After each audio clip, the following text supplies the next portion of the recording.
Nous connaissons tous l'histoire de notre planète.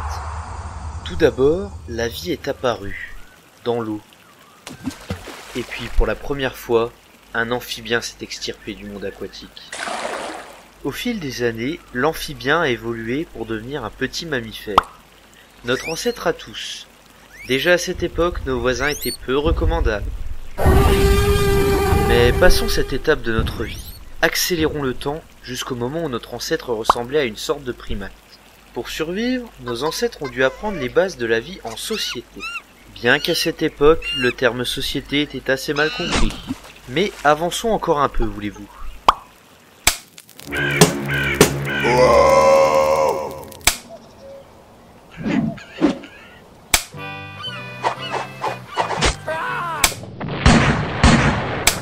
Voilà notre cas, Homo sapiens sapiens, qui a beaucoup évolué depuis les premiers primates. Enfin, pas complètement non plus. Beaucoup de scientifiques s'accordent à dire qu'il ne reste plus que Homo sapiens sapiens pour représenter le genre Homo. Alors qu'en fait, ils sont deux. Ce dernier et son proche cousin, Homo connectus. Bien qu'il soit apparu en même temps, c'est avec l'apparition d'Internet que Connectus s'est réellement révélé.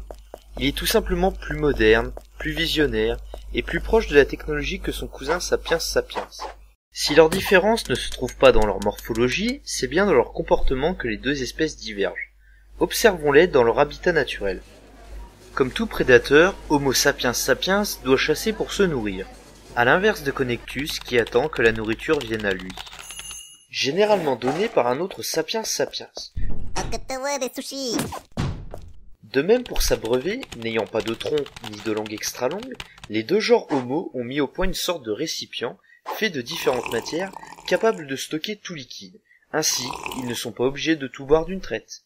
De même pour les temps de repos, les deux espèces divergent. Aux alentours de 22h30, Sapiens sapiens s'endort jusqu'à 7h du matin, alors que Connectus ne dort quasiment jamais, ou tout au plus 1 à 2 heures de façon aléatoire.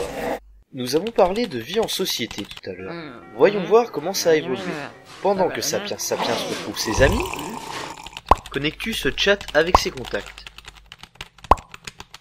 Quand il cherche son chemin, Sapiens sapiens demande à ses confrères via une forme de langage assez développée.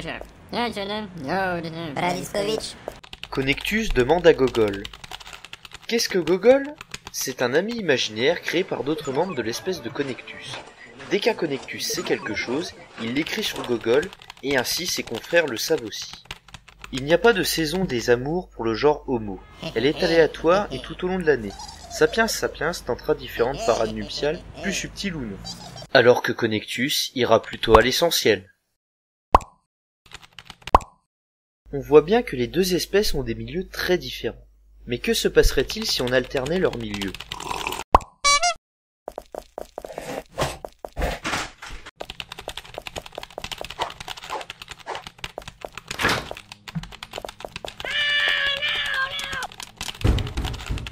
Ma foi, ce résultat est fort intéressant. Mais tout ceci me semble un peu cliché, trop catégorisé. Et si j'essayais de mixer les deux espèces, ça donnerait quoi ? Peut-être bien quelqu'un comme vous,